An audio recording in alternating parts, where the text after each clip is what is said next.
kita berbincang dengan mantan Wakil Ketua KPK Haryono Umar dan analis komunikasi politik dari UIN Syarif Hidayatullah Jakarta Gun-Gun Herianto. Pak Haryono, terima kasih telah meluangkan waktu untuk Kompas Petang. Kang Gun, apa kabar? Baik. Baik, kita ke Pak Haryono terlebih dahulu. Nanti juga kita akan ngobrol dengan Pak Johan Budi, juru bicara kepresidenan. Tapi saya ke Pak Haryono terlebih dahulu. Pak Haryono, situasinya sudah sedemikian urgent sampai mantan pimpinan KPK turun gunung dan meminta presiden turun tangan. Karena begini, negara kita ini adalah negara hukum. Artinya hukum itu tidak boleh diintervensi oleh apapun. Apalagi kalau KPK ini menangani suatu kasus-kasus yang itu kita kategorikan sebagai extraordinary crime. Kasus-kasus yang sifat dampaknya itu luar biasa mengakibatkan negara kita tidak pernah maju. Ini salah satu komitmen dari Presiden bahwa Indonesia harus bersih. Itu kan komitmennya. Jadi artinya dalam kondisi yang seperti ini dengan pelaksanaan pansus segala macam ini akan mengganggu upaya-upaya pemberantasan korupsi yang dilakukan oleh KPK. Katanya kan mengatakan bahwa oh enggak, ini kan hanya terkait dengan memperkuat. Oke lah memperkuat, tapi fakta di lapangan apapun yang dia perbuat, kita lihat umpamanya datang ke Sukamiskin, buat apa itu? Meminta orang-orang yang sudah inkrah, yang sudah nyata-nyata oleh hakim mengatakan bahwa dia bersalah, pada waktu dia melakukan membuat BAP dia mengatakan bahwa tidak ada tekanan segala macam. Dan kenapa dia didatangi? Kenapa bukan yang baru diperiksa umpamanya? Tadi kan banyak kan teman-temannya juga diperiksa. Kenapa bukan itu yang diperiksa? Dan ketika ada hasil dari Sukamiskin itu ada kesalahan prosedur saat pemeriksaan, diberi obat, ada uang dan lain-lain, apa tanggapan Anda? Enggak ada itu. Sepanjang yang saya ketahui selama ini tidak pernah ada seperti itu. Kalaupun umpamanya katanya ada, orang kan berpendapat boleh, ya kan? Siapapun berpendapat boleh. Guru besar berpendapat juga boleh, nggak boleh ditahan-tahan dong. Oh nggak boleh segala macam di kampus aja, nggak boleh, nggak bisa dong. Saya dosen, bapaknya dosen juga kan. Jadi artinya bahwa orang berpendapat silakan saja, tetapi nanti akan dikonfrontir. KPK banyak datanya. Setiap orang diperiksa itu melalui ada kameranya, ada pengawasan yang sangat ketat, atasannya selalu ada di situ. Jadi artinya hal-hal yang demikian itu nanti bisa akan terbukti bahwa itu tidak pernah ada. Kang Gun-Gun, apa porsi yang bisa dilakukan Presiden? Kita tahu Pak Jokowi sudah bilang kita ada di belakang KPK. Tapi apalagi secara komunikasi politik yang bisa meredakan ini? Ya, ini memang perlu komitmen ya, perlu goodwill dan political will untuk menunjukkan bahwa Pak Jokowi itu berada di garda terdepan pemberantasan korupsi.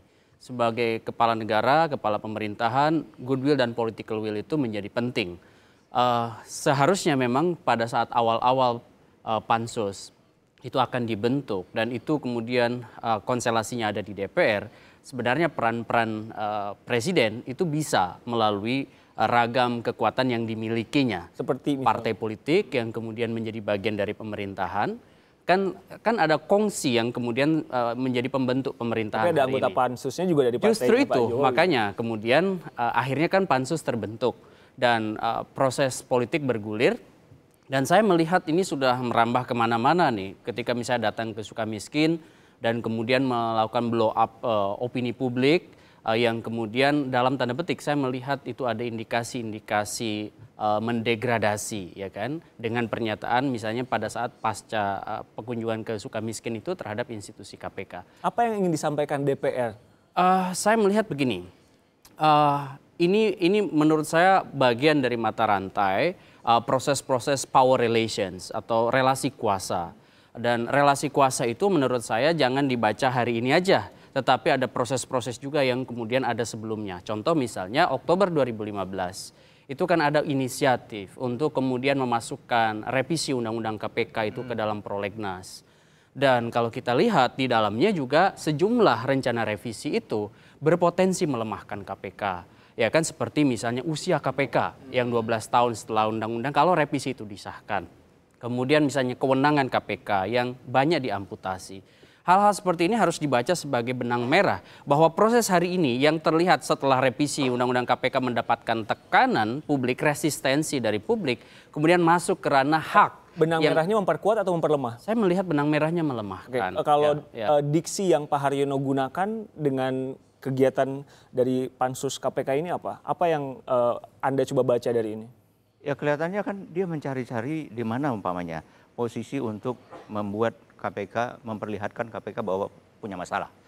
Pertama dia ke BPK gitu kan, Ya. mengatakan oh ada temuan-temuan, walaupun itu temuan-temuannya dari sudut pandang auditor dan penegak hukum itu temuan-temuan administratif, tidak berpengaruh kepada, tapi mereka sudah mengatakan bahwa oh ini luar biasa, ini harusnya dipenjara segala macam. Nah itu yang pertama. Kemudian yang kedua, kesuka miskin dalam rangka untuk mendapatkan informasi dari orang-orang yang tadinya diperiksa oleh KPK. Walaupun sebetulnya data di KPK lengkap, tinggal dibuka saja itu siapa yang ngomong tadi, kemudian kita konfrontasikan dengan ini. Jadi artinya ke depan kalau menurut saya, kalau memang betul-betul ingin mendapatkan yang sebenarnya, kondisi sebenarnya, mari kita konfrontasikan saja. KPK dengan BPK, mana datanya? Kemudian yang mengatakan itu, apa betul dia mengatakan itu? Jangan-jangan si ini saja yang ngomongnya seperti itu kan? Apa yang diharapkan dari Pak Jokowi saat ini? Karena pansusnya kan sedang berjalan, pansusnya juga sudah terbentuk dan lain-lain. Apa yang ingin? Tentunya Pak Jokowi itu kan bukan hanya kepala pemerintahan. Dia adalah kepala negara. Dia yang akan membuat negara ini menjadi betul-betul negara yang berwibawa, negara yang betul-betul memiliki untuk kebaikan bangsa ini. Jadi dia bisa punya kewenangan untuk melakukan apapun demi kebaikan bangsa dan negara. Karena saya ingat Pak Haryono juga dulu waktu jadi wakil ketua KPK pernah ngalamin kasus Bibi Chandra ya Pak. Ya. Waktu itu presidennya juga ikut turun tangan. Walaupun katanya itu nanti khawatir mengintervensi. Tapi sebagai kepala negara, dia bisa diberikan kewenangan untuk melakukan itu. Kang Gun-Gun, kalau kita lihat tadi pernyataan Pak JK, itu agak berbeda dengan Pak Jokowi. Atau Anda melihatnya gimana? Ya, saya melihat, saya cukup menyayangkan sih pernyataan beliau ya, bahwa situasi hari ini, saya melihat public trust terhadap KPK baik. Artinya apa? Proses-proses kan itu juga dilihat, didengar oleh publik. Salah satu lembaga yang saat ini dipercayai oleh publik antara lain adalah KPK. Oleh karena itu, kalau sudah proses sedang baik dan kemudian tindakan korupsi terjadi di mana-mana dan KPK masih melakukan proses-proses pemberantasan korupsi sesuai dengan relnya, menurut saya harusnya kemudian memperkuat yang ada. Revisi itu kerap kali menjadi pintu masuk. Ya kan, pintu masuk untuk banyak hal, misalnya antara lain adalah syahwat untuk melemahkan. Termasuk juga hak yang dimiliki oleh DPR hari ini. Bahwa bertanya misalnya terhadap satu kasus, itu sah-sah saja. Tetapi ketika itu sudah agak masuk ke politicking, terutama di ranah opini publik, itu yang kemudian harus kita antisipasi. Jadi bagi saya sekarang Mas Riko, itu proses-proses yang diinisiasi oleh teman-teman di Pansus itu sudah tidak lagi fokus pada awal pembentukan Pansus KPK. Oleh karena itu publik tentu wajar kalau mengingatkan, kan inisiatif dari dukungan kampus, misalnya inisiatif kekuatan civil society yang kemudian ekspresinya ada di media, kemudian ada juga dalam demonstrasi-demonstrasi, itu menunjukkan bahwa ada kekhawatiran. Kekhawatiran itu dipicu bukan tanpa alasan. Antara lain sekian banyak kasus yang mungkin bisa kita sebut lebih dari 10-an, ya kan? Upaya-upaya yang sebenarnya masif untuk melemahkan institusi KPK ini. Pak Haryono, tapi DPR juga tampaknya tidak akan berhenti, Pak. Dari mulai suka miskin, lalu mengunjungi yang lainnya.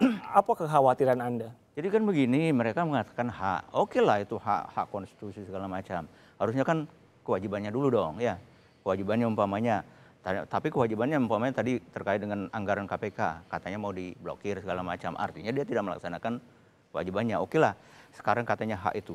Itu memang mereka punya kewenangan untuk melakukan itu. Tetapi harusnya fokus seperti katakan oleh Pak Gun-Gun tadi. Kalau dari kacamata auditor maupun kacamata penegak hukum, itu kita sebut tidak proporsional. Tujuannya katanya ingin memperkuat, gitu kan? Tujuannya itu ingin melakukan evaluasi. Tanya kasus Miriam. Ya, kasus Miriam itu kan secara hukum tidak boleh dibuka di publik, kecuali perintah dari hakim. Hakimlah yang bisa mengatakan buka itu. Dan di pengadilan lah yang bisa dibuka. Kalau di lembaga politik nggak bisa itu. Dan sekali lagi saya mengatakan bahwa lembaga politik atau politik itu sendiri tidak boleh mengintervensi penegakan hukum. Penegakan hukum itu harus diutamakan. Konstitusi kita mengatakan kita adalah negara hukum. Jadi artinya dengan kondisi-kondisi yang demikian ini sebaiknya kalau menurut saya ya, sebaiknya karena ada yang namanya legitimasi teori. Legitimasi, Apa itu Pak? Nanti usai jeda gimana kalau kita bahas lagi tetap bersama kami. Saya juga ingin bertanya sama Kang Gun-Gun. Ini ujungnya nih akan kemana? Karena tidak ada yang menyerah untuk entah itu melemahkan atau memperkuat KPK. Tetap di Kompas Petang.